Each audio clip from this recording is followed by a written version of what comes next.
शिव कथा कर रही है, लक्ष्मी जी मन को ना लगा पाए, उनका ध्यान भटका था। अश्व को देख रही थी, घोड़े को देख रही। जब अश्व को देख रही हैं, घोड़े को देख रही हैं, भगवान नारायण ने नेत्र खोलकर देखा तो लक्ष्मी जी क्या, घोड़े पर ध्यान था तो लक्ष्मी जी को देखकर भगवान नारायण को क्रोध आ गया और उन्होंने कह दिया, लक्ष्मी मेरा श्राप है तुझे, अपने पति के साथ बैठने पर भी तू घोड़े पर ध्यान दी है, इसलिए मृत्यु लोक में तू अश्वी बनकर, घोड़ी बनकर तुझे जन्म लेना पड़ेगा, अश्वी बनना पड़ेगा, तुझे घोड़ी बनकर जन्म लेना पड़ेगा, मृत्यु लोक में तुझे जाना पड़ेगा। लक्ष्मी जी की आंख में जल भर गया, आपने मुझे श्राप दे दिया। भगवान नारायण कहते हैं,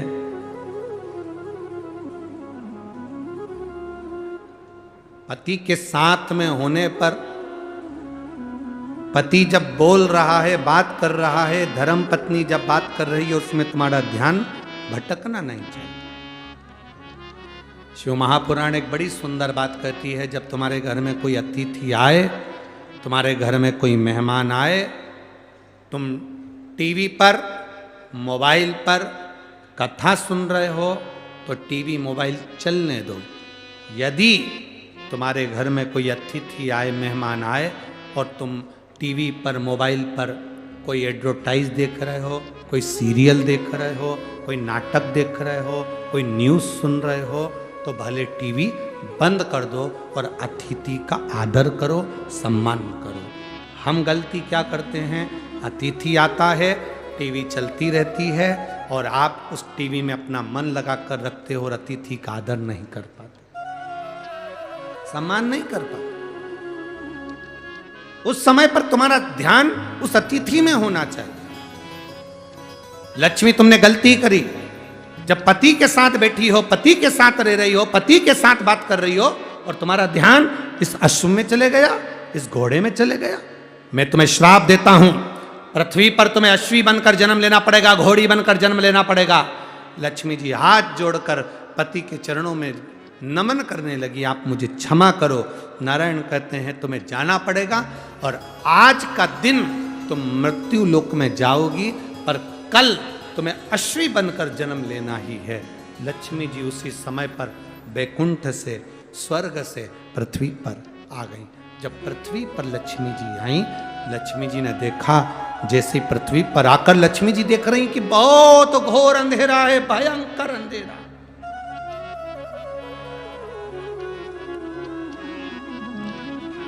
आज लक्ष्मी जी पृथ्वी पर आई, घोर अंधेरा, अमावस्या की रात्रि है, भयंकर रात्रि, चारों तरफ अंधेरा ही अंधेरा।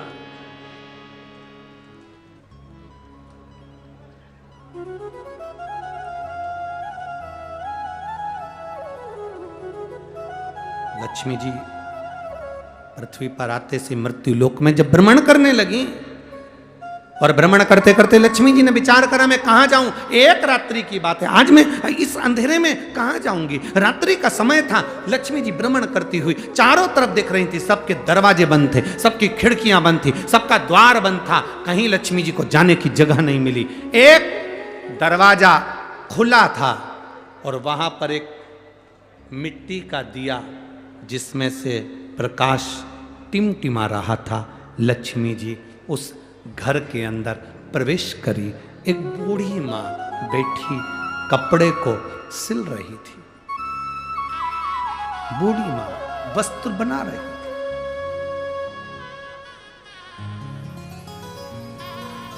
एक बूढ़ी माँ वस्त्र बना रही है, एक बूढ़ी माँ कपड़े को सिल रही है। अब लक्ष्मी जी अंदर जाकर बूढ़ी माता को नमन किया, प्रणाम किया। लक्ष्मी जी ने कहा, मां क्या मैं एक रात्रि आपके यहां रुक सकती हूं? बूढ़ी मां काम में लगी हुई थी, उसने गादी बिछा दी, एक तकिया दे दिया और लक्ष्मी जी को पहचानी नहीं। इतना कहा, बहन आप आराम करो, आप रुको, आप रहो। मां, मुझे भूख लग रही है। भूख लग रही है? कपड़ा छोड़कर मां, कपड़ा छोड़कर मां, कपड़े को छोड़कर मां उस माता लक्ष्मी को पहचानी नहीं, पर एक स्त्री के लिए भोजन ढूंढने के लिए गई। पर घर इतना साधारण सा था, बड़ी गरीब परिस्थिति का था। भोजन जितना बनाया था वो समाप्त हो चुका।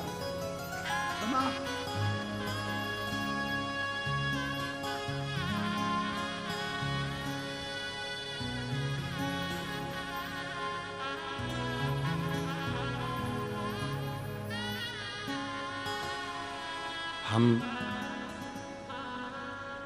जिस घर में रुके हैं, श्री चेतन जी मंडोरा जी के यहाँ,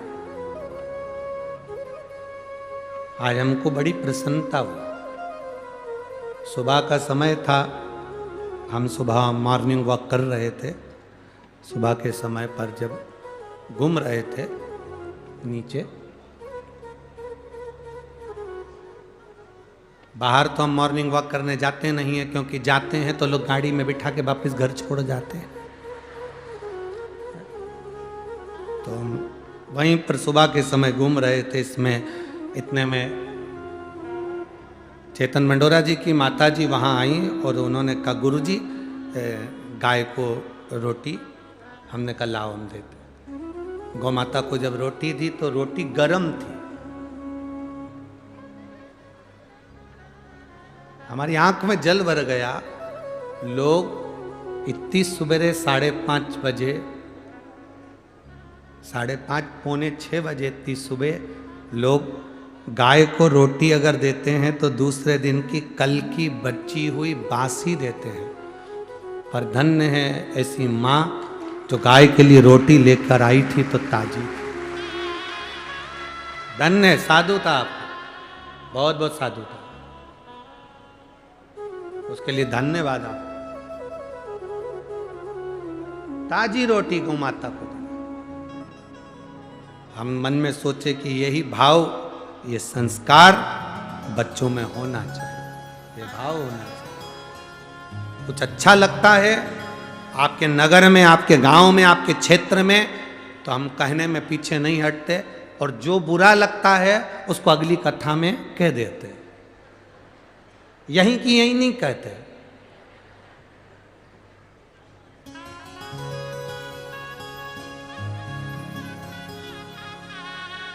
क्योंकि यहां कहेंगे तो दाना पानी तुम्हारा ही है।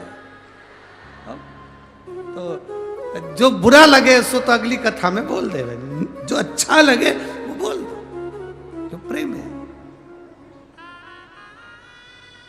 तो स्नेहता, आपका वात्सल्य, क्या दूं मैं, क्या प्रदान करूं मैं, क्या दूं मैं। अब नारी बैठी है और कह रही है, मां मां मुझे भूख लगी है। लक्ष्मी जी आवाज लगाकर कह रही हैं, मां मुझे भूख लगी है, कुछ है आपके पास में? मां ने अपना घर टटोला, कुछ भी भोजन के लिए नहीं मिला, कुछ प्रसाद पवाने के लिए नहीं मिला। अब अतिथि है, अतिथि आया दरवाजे पर। अभी हमने कहा था दरवाजा किसके लिए खोलकर रखना है? लक्ष्मी के लिए दरवाजा नहीं, अतिथि के लिए, मेहमान के लिए। कोई आए तुम्हारे दरवाजे पर, उसके लिए दरवाजा खोलकर रखो। जब हम दूसरे के लिए द्वार खोलेंगे तो लक्ष्मी हमारा द्वार अपने आप खोल देगी। लक्ष्मी अपने आप द्वार खोलेगी।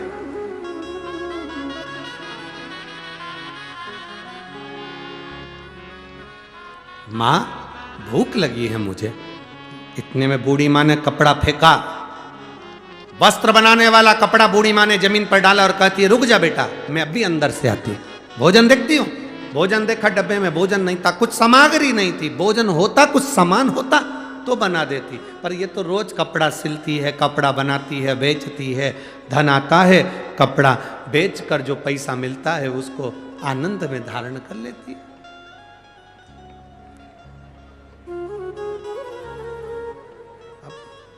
है नहीं, याद आया बूढ़ी माँ को, याद आया।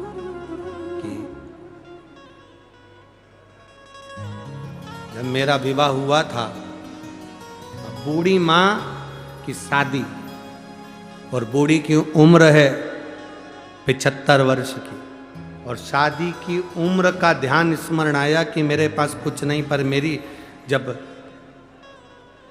शादी हुई थी,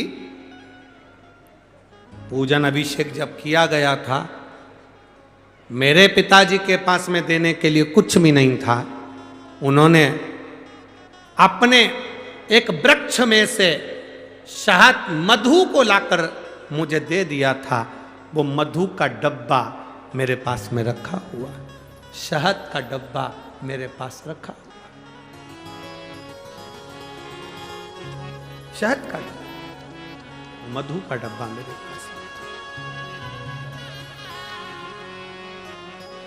वो शहद का डब्बा मेरे पास में है, वो मधु का डब्बा मेरे पास है। मधु अब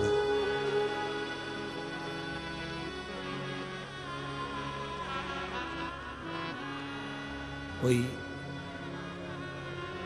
तुम्हारे स्मरण में जब आए, तुम्हारी चित्त वृत्ति में, तुम्हारे स्मरण में जब कुछ आए, तो इस बात को उतार कर रखना। महालक्ष्मी शिव महापुराण की इस कथा को अपने अंदर उतार कर रखिए।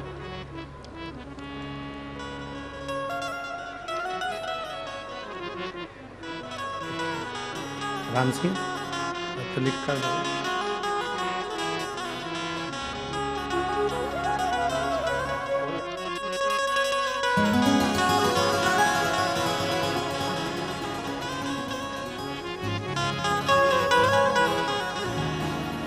मधु।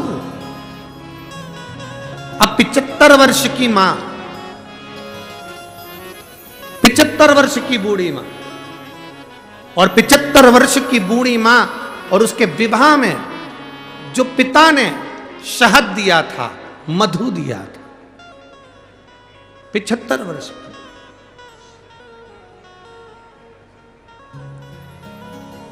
और 75 वर्ष की बूढ़ी मां को जो शहद दिया गया, दहेज में जो मधु दिया गया था, वो शहद, वो मधु, वो शहद, वो मधु उसके पास में था, उसके स्मरण में आ गया। स्मरण।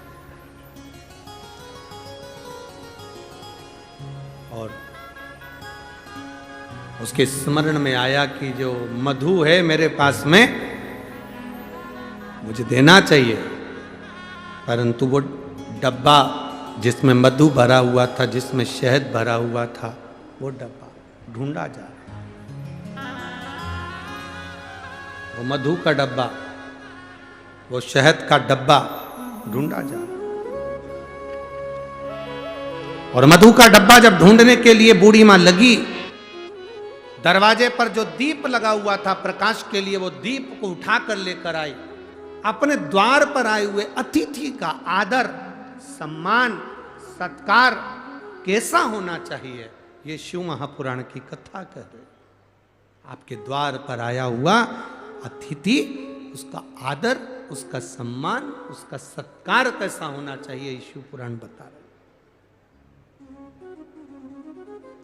इसीलिए इस महाराष्ट्र की पवित्र भूमि पर जगह जगह पर लिखा रहता है, अतिथि देव भव।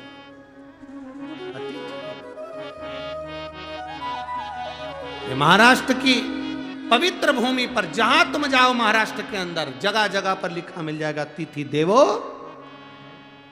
अतिथि का सम्मान हम करना सीखें, अतिथि का सत्कार हम करना।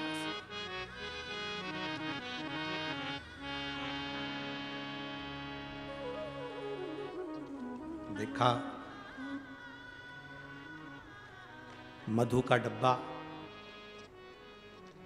शहद की डब्बी ढूंढ रही, मिला। प्रकाश की रोशनी में देखा गया, और प्रकाश की रोशनी में वो डब्बा प्राप्त हुआ। मधु निकाला, शहद निकाला, और वो शहद बूढ़ी मां माता लक्ष्मी जी के पास लेकर गई। बूढ़ी मां माता लक्ष्मी जी के रास्ते लेकर